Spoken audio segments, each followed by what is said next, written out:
And what we do with these capsules is we create two layers of protection. The first one is create barriers around the property with fire retardant on the ground to prevent fires from entering the premises. So the fire, as you know, it's a known practice, is stopped or very much slowed down because of fire retardant that is dispersed now from airplanes, for example. The other layer of protection that we provide is very swift and fast detection of spot fires caused by embers, which are a huge problem, as you know, to create new fires inside the property. And then we have the algorithm that knows to take the specific location from the camera or the sensor that we have on site and translate it into a specific trajectory of a capsule to open up above the fire. Okay, so it gives the launcher the signal where to shoot the capsule, launch the capsule, disperse the material above the fire, and suppress it. This process that I just described takes a few seconds, like identifying the spot fire, moving the launcher to the right direction, launching the capsule, dispersing it. It's a matter of seconds. Welcome to the All Things Wildfire podcast, where we delve into the latest trends and hot topics in protecting properties against wildfire. So sit back, relax, and join us as we arm you against disaster. Hey, welcome back, tribe, to another podcast with the All Things Wildfire crew. Hey, guys, today, and I say this all the time, and I got to come up with a different intro, all right? Like I say, there's a special guest. Everyone that's on here is special. And today, I'm blown away by the people that are on right now, and I'm very excited. Gadi Benjamini. Gadi Benjamini. Gadi, talk to us about FireDome. FireDome is what we're going to be discussing today, guys. And for you insurance brokers, real estate agents, for business owners, for property owners, for fire departments, for government agencies, you're going to want to listen to this podcast. And there's going to be a lot of information, I promise you, on the ability for all of us to have a better sense of protection from wildfire. So, Gadi, let me have you go ahead and let us know a little bit about you, and then we'll jump on to introducing Wade, who's right next to you. First of all, it's a pleasure being here, OP. It's been a dream of mine since we started this journey. One of the things that we learned from a lot was your podcast. So thank you, and it's a pleasure. Wow, to thank be you here. so much. I really appreciate it. It's so informative, and thanks for having us here. And bro, hold on really quick. I just want to say I'm very I will pay you later for saying that. I appreciate that. But Gadi, you're in Israel right now, brother. Yeah. So to me, that's kind of mind blowing. I'm like, okay, this is so awesome. I'm so privileged to be speaking to you, an Israeli in Israel, and in this FireDome, which sounds like Iron Dome, which we're going to talk about the parallels there, which is so powerful. So I'll let you continue. I'm sorry, just go for it. So a few words about my background. So I've been to the Israeli Defense Intelligence in the military for about 14 years. So a long career, but super fulfilling and lots of motivation, and having the privilege to command on like over 100 officers, top of the line tech guys, engineers, software, hardware, everything. And the combination is something that is very advantageous here in Israel to be able to combine software and hardware and AI and chemistry to give solutions to protect Israel from the threats. And unfortunately, we have threats from different, places. So we need that brain power, and we need to channel it to make the citizens safer. So this is the main thing that I did in my career. I then started a startup on climate mitigation. The climate world is divided to mitigation and adaptation. When you mitigate CO2 or methane, in the case of my previous company, you try to lower the concentration of these greenhouse gases in the atmosphere to make the world cooler. On the other hand, we see day after day, season after season, more catastrophic events, wildfires, floods, earthquakes. Everything is caused, or most of it is caused by climate change. So we need to combine these two efforts to better, improve the livelihood on this planet.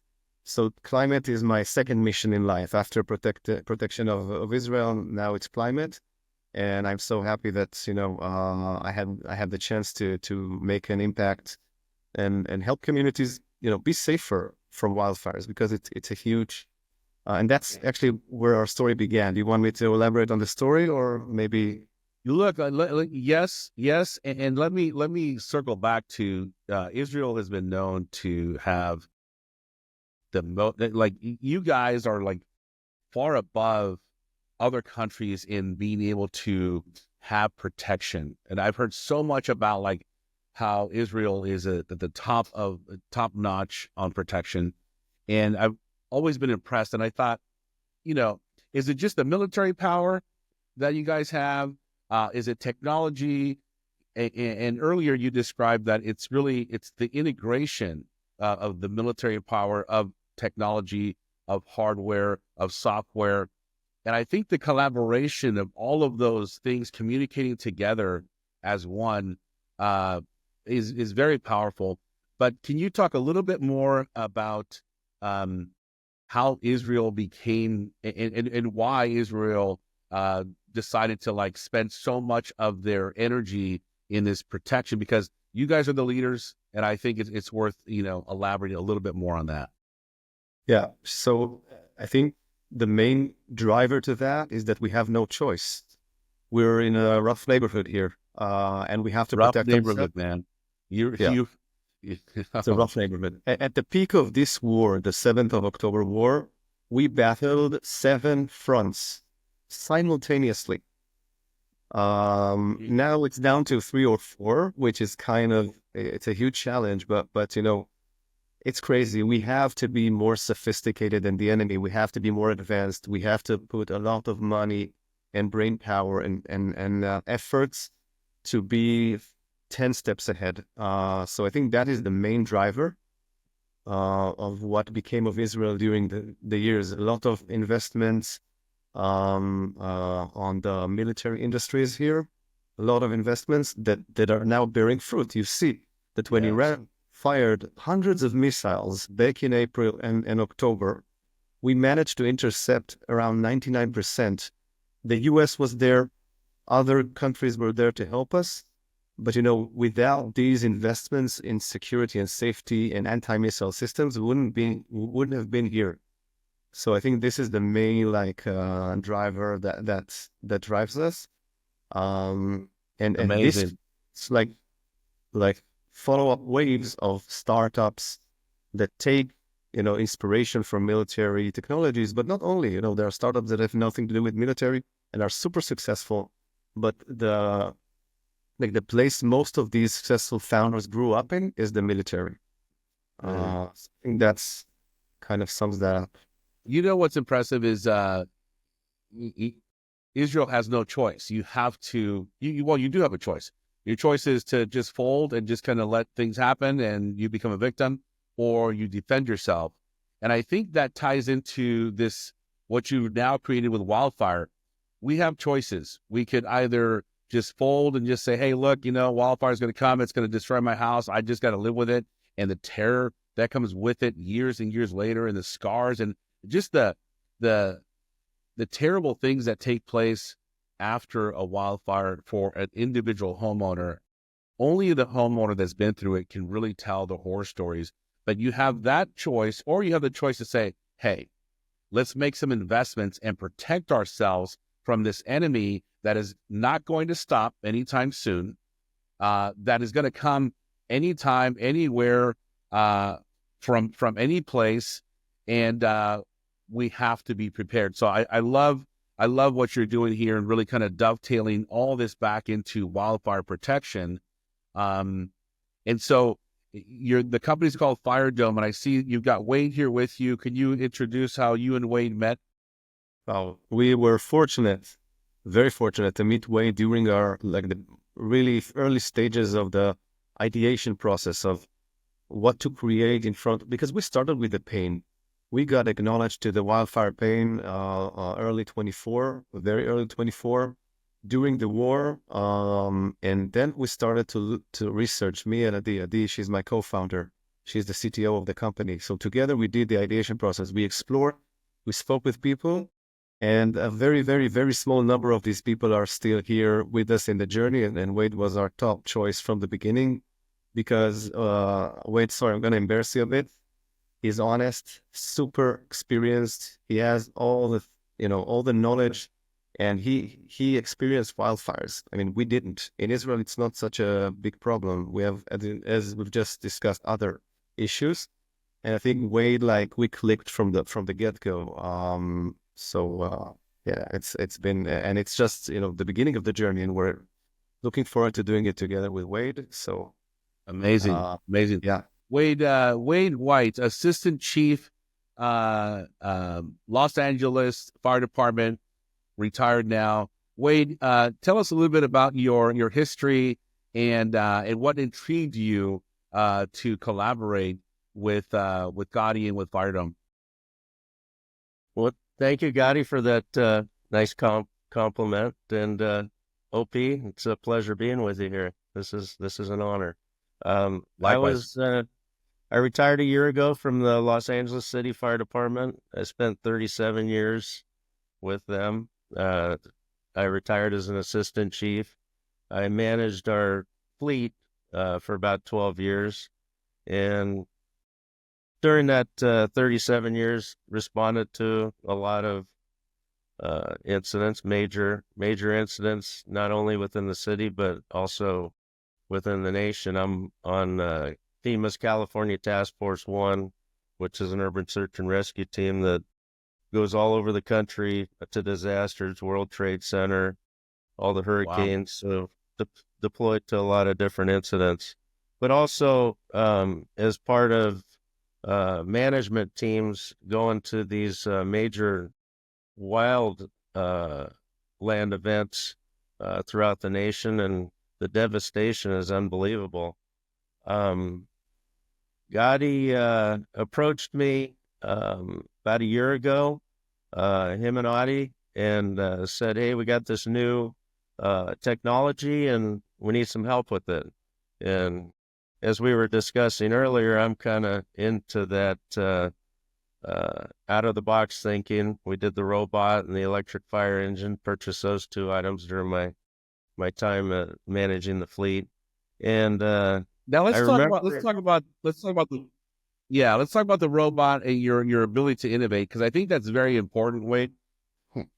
Having experienced already in working with fire departments and government agencies, I know it's not easy to bridge this gap of technology, something new.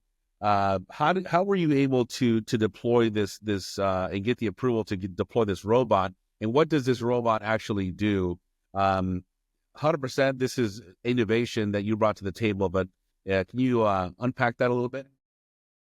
So the Notre Dame fire that happened a few years back, 2019, I believe, our fire chief at the time gave me a call and said, "Hey, they used this robot at the Notre Dame fire.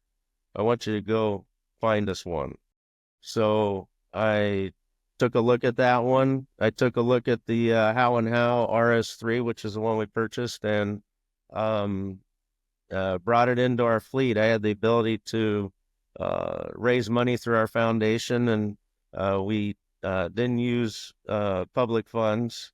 We utilized donor funds and brought this into the fleet, and then started deploying it. And yeah, fire department is really into tradition and culture, and it's a tough thing to break. So I actually find great pleasure in breaking that mold and bringing these products into the fleet. At first there was a lot of pushback, and now we're probably 5 years into the deployment of that piece of equipment, and they're using it all the time on major structure fires. When we go into defensive mode, we squirt a lot of water from the top, and we pull the firefighters out. Now we can send the robot in and still fight fire within the structure while we're we're dumping large gallons per minute on the roof. So, and then in the overhaul stage, it's for firefighter safety. We're able to pull the firefighters out and send the robot in and do the final extinguishment and overhaul. I love that. And I can see how your mindset of innovation, your mindset of being able to like think outside the box, when Gadi reaches out to you, you're like, okay, this is in my lane. I'm a disruptor anyway. Like it feels like you guys are meant to merge together. And so, is that what attracted you to this? Is like outside the box thinking and really kind of understanding that that this could be helpful for the fire department as well? Yes, definitely going to disrupt.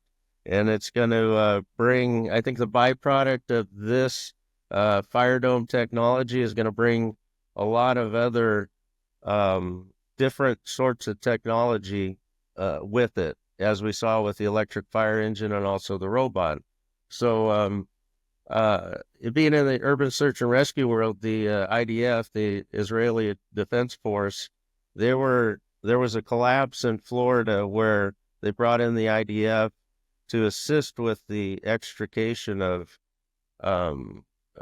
actually the layering of that building, and it was the IDF that figured that all out in conjunction with the national task forces to find out where people were in that major collapse.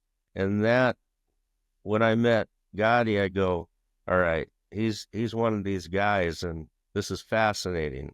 And I think this FireDome is going to be fascinating. I love it. I love it.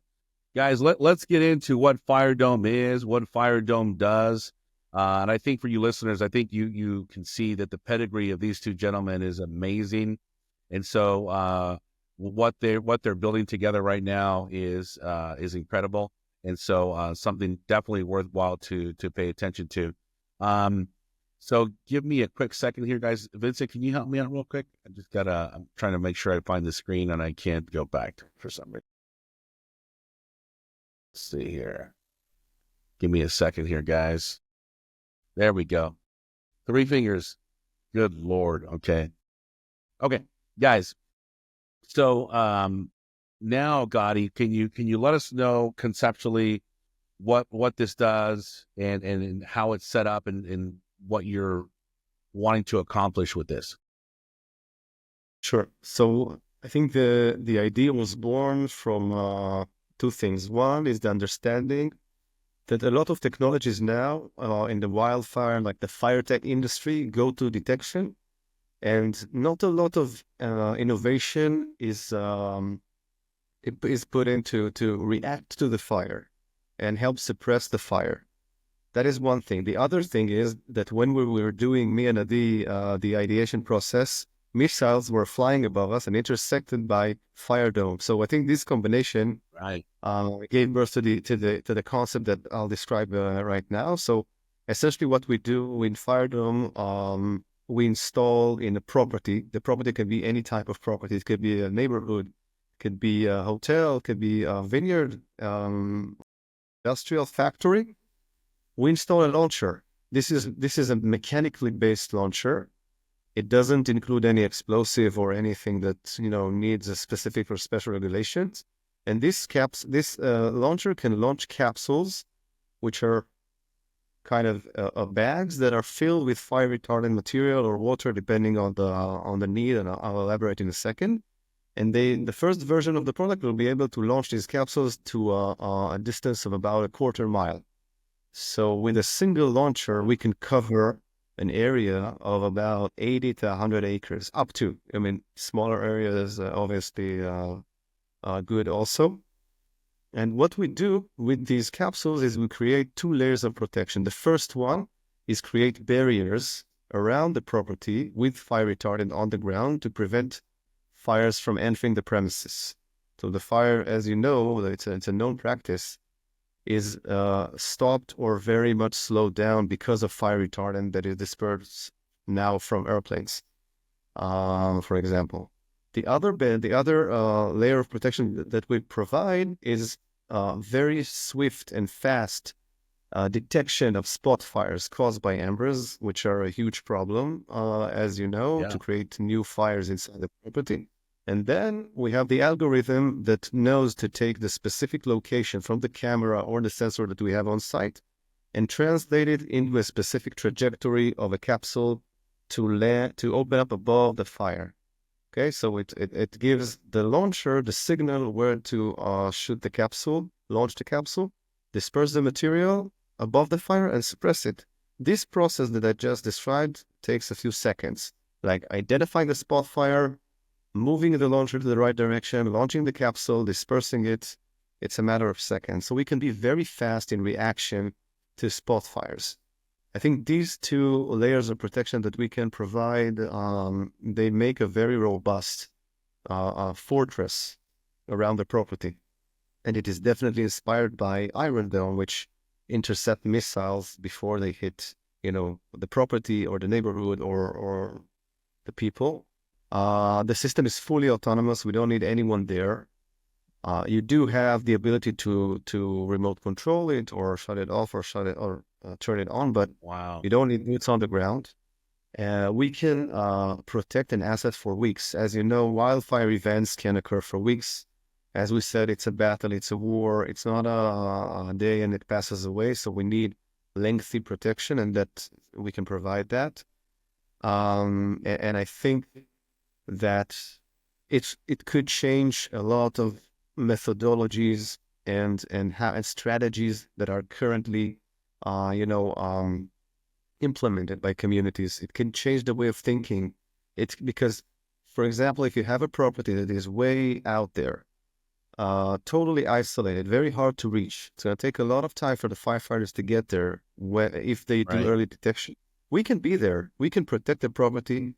We can the people can evacuate, and they know that it's safe. It's safe. The property is safe.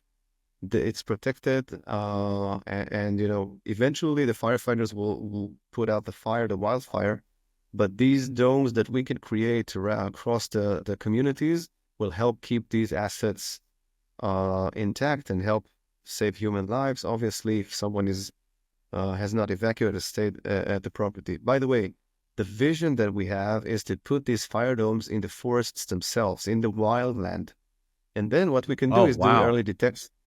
Yeah, so place them in strategic locations. And as you know, OP, a lot of new technologies are going to modeling and simulation of wildfires.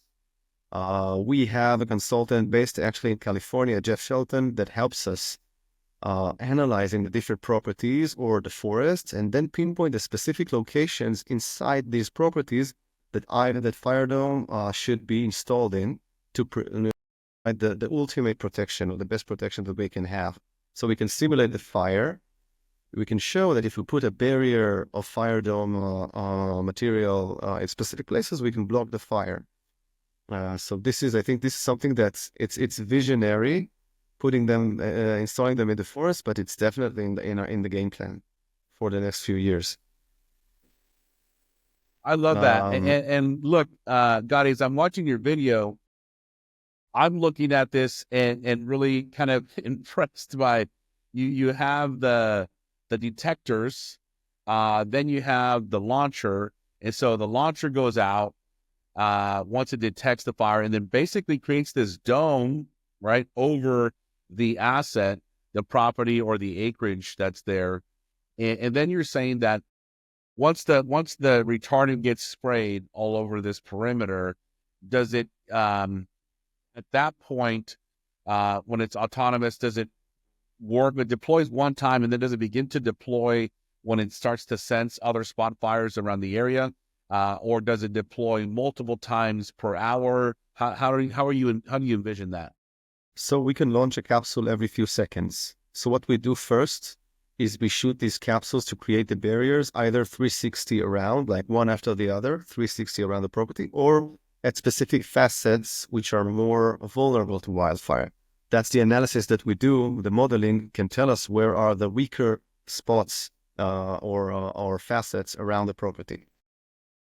However, if the detection that we have on site detects a spot fire, then the launcher transfers into that mission. Like he the first thing, the most important thing is to prevent these spot fires from spreading inside the property. So we prioritize between the barrier, creating the barrier, and eliminating the spot fires. Obviously, the spot fires are prioritized higher because the barrier can take, the wildfire can take an hour, 2 hours, 3 hours to arrive at the property, so we can do the barrier gradually. But if a spot fire, if an ember attaches on a roof or a vegetation inside the property and creates a new fire, we have to hit that immediately. Okay, so we have a prioritization system and algorithm that helps the launcher decide what to attack and what to do. So yeah. I love that. Malibu wildfires just took place here last week. They're still trying to clean things up, but I was out there and we were spraying fire retardant on some of these properties. The homeowners are calling and said, "Hey, I can see the flames on the other hillside. Can you please come and spray?" And so we were busy for a couple of days doing that. And then afterwards, part of our business is to do disaster restoration, clean up, deodorization of properties. The homeowners are calling saying, "Hey, can you come and deodorize my property?" I got to one property, and this gentleman showed me videos of him and his friend on top of the roof. They had tapped into a fire hydrant. They got a 1.5 or 2 inch hose, and they're on the roof, and they're basically protecting their property. And they said, "Hey, there was no fire departments around. Like, we were on our own, and we had to fight this thing." And that is what you see on the news as, like, traditionally you have these heroic events that happen where someone is actually home, someone has the courage to do so, and they save the home. But we have to evolve. Like, that's the Cowboys and Indians in my mind. Like, this is what we do, and I take nothing away from that gentleman. That he saved his property and he's a hero, 100%. But with technology and us being able to evolve, something like this FireDome sounds like it's the right fit for the future, to be able to understand, like, we don't have to put our lives at risk anymore. We don't have to be the ones with the actual machine gun, right, in Israel, or with the fire hose, but we can have a system set up to really protect the assets. And I'm thinking, vineyards, right? They have a lot of acreage that needs to be protected. HOAs, like the one that I live in, I think would be very open to understanding what this looks like and what this means for the HOA to put this protection over all of these properties. Estate owners that have large properties, and you had mentioned hotels too. It's so smart. So I could see a lot of applications 100% for them, and for some major businesses, right? Businesses hospitals, right? They can't afford to be down. They can't afford to shut down. They have to be in business, even throughout these terrifying times. And these are some real solutions on what they can do. The question I have, Wade, for you is on the fire department front, what do you see as number one, as an application, but number two, what do you see with regards to the challenges that you have, or what's your focus on getting the departments to understand this technology, and how do you see that they would actually use this technology on a case-by-case basis? That's a good question, and Gadi and Adi and I have talked a lot about that.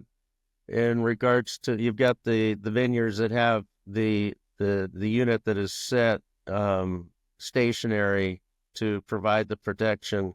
From a standpoint of developing a contingency line or a defensive line out there, as the incident commander, we have discussed mobile units, putting mobile units out that have the launcher, and to be able to, with our contingency line, to be able to use these projectiles and hit the spot fires, or put a fire retardant line in place, very similar to what you see with the air tankers. They're bringing in the pink, the FOS check, and laying a defensive line there. So I think this is going to be, we become resource poor once we have major fires going on. If we have a couple Malibus going on or a couple of Ventura fires going on, we become resource poor. And to have this type of technology available, I think it's really it's gonna benefit us in the future to be able to protect more property and more acreage out there. Yeah. And I think you're going to have your hands full, because I'm thinking about this launcher. I think the fire department does a pretty good job of it. Like, they're very clear. You're not to fly drones out here when there's an incident. And how are you going to convince the department that we're going to launch, right? So, some capsule up in the air. I think, is that going to be part of the conversation? Oh yeah. We've been discussing that at length, because what it's going to take is somebody like myself who's been on these incidents and is the incident commander, the ops chief, and to be able to convince those that are making the decisions on the incident, me wearing the FireDome hat, hey, this is how this device can help you right now. Right. This is how we coordinate the use of this device during your fire. The technology is available to you. Do you want to give it a try? It's a yes or a no, or let me help you coordinate the operations, the Helco, and making sure that we're not causing any safety problems with those that are fighting the fire on the ground.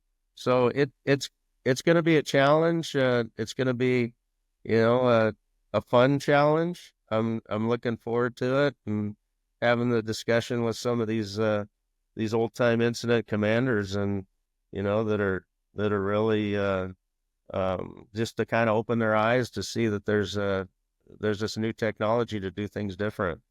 Yeah. And I honestly, I think that over the past 5 years of these incidents becoming worse and impacting more properties and impacting more lives, that the departments, the governments have been able to say, we really need more privatization assistance here. And so I think the doors are beginning to open up more and more. I think the timing is really aligning for you guys to do something really unique and special. And so the other question I would have is, Gadi, when do you see this? I know you're going to be doing some beta tests, but when do you see this coming to the U.S. potentially on so someone could actually purchase something like this? Yeah. So what we plan to do in the following few months is to finish the R&D, the development of the launcher, which is the most, I think, engineering complex part of the system. And prove it here in Israel around mid-2025, and then do an integration also with other systems like the detection and everything I just described. So around August, September, finalize it here in Israel, and then start shipping the first systems into the US, probably California will be the first place that will place it. So yeah, around end of 25, early 26, that's the destination that we've set regarding the timelines. I love it. I'm excited.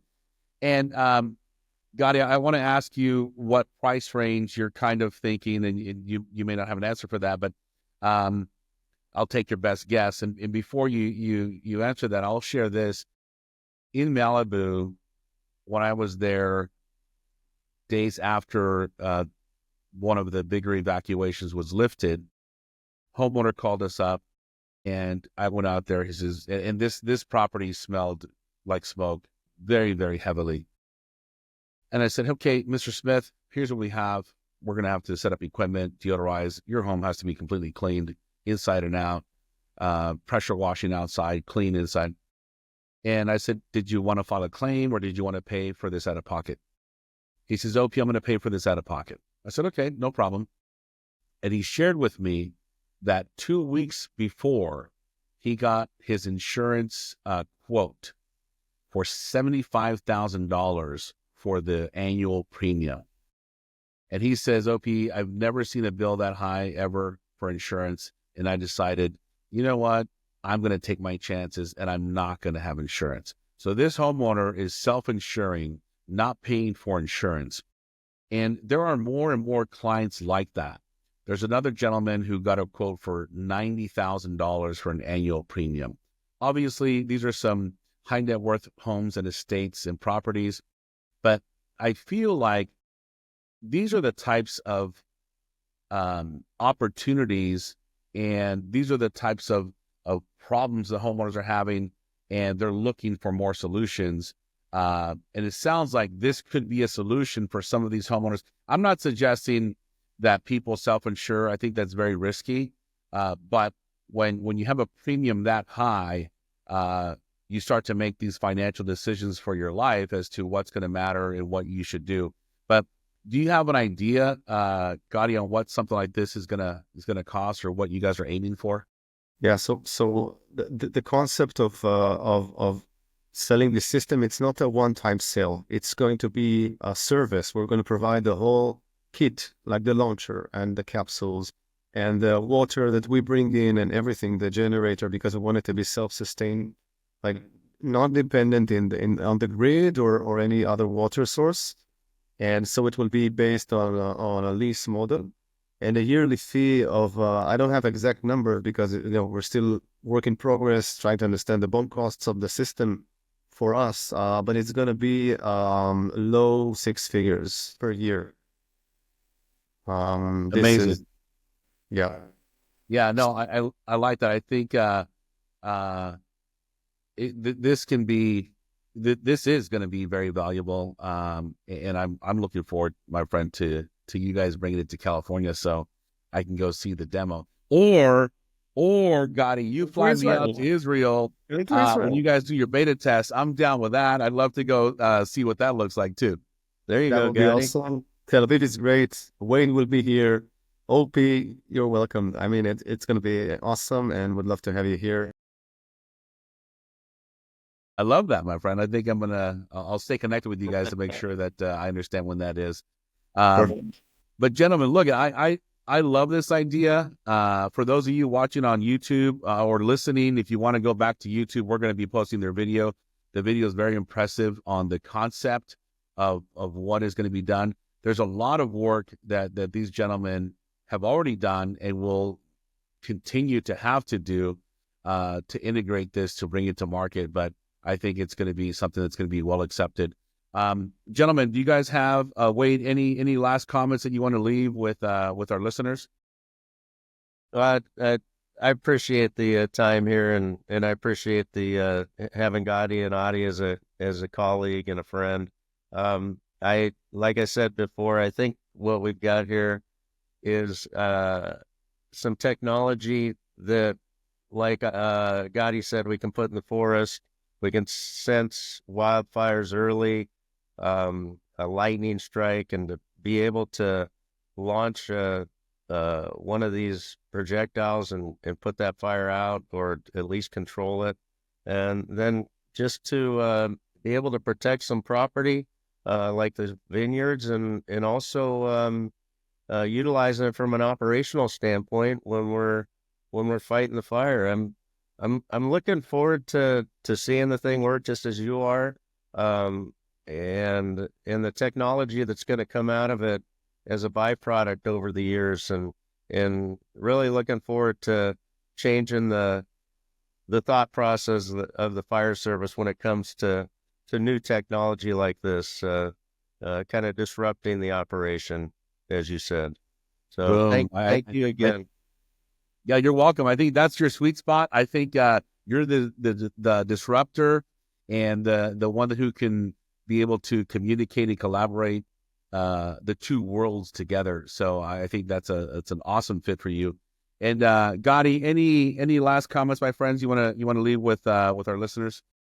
Yeah, I think we do in the Israeli army, we divide everything to three. So three, like last sentences. One is to thank all of the partners that are US based, because we couldn't have done that without them. It's hard to do it from Israel. It's a distance.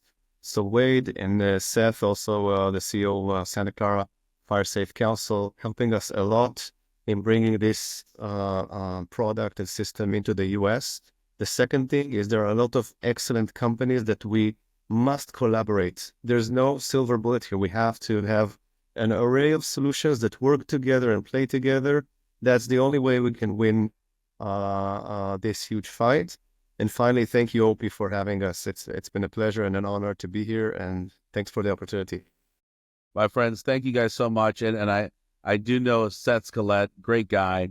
And look, guys, I want to be able to support what you guys are doing. And let's stay in contact. If there's anything that you need from me, I'm glad to assist.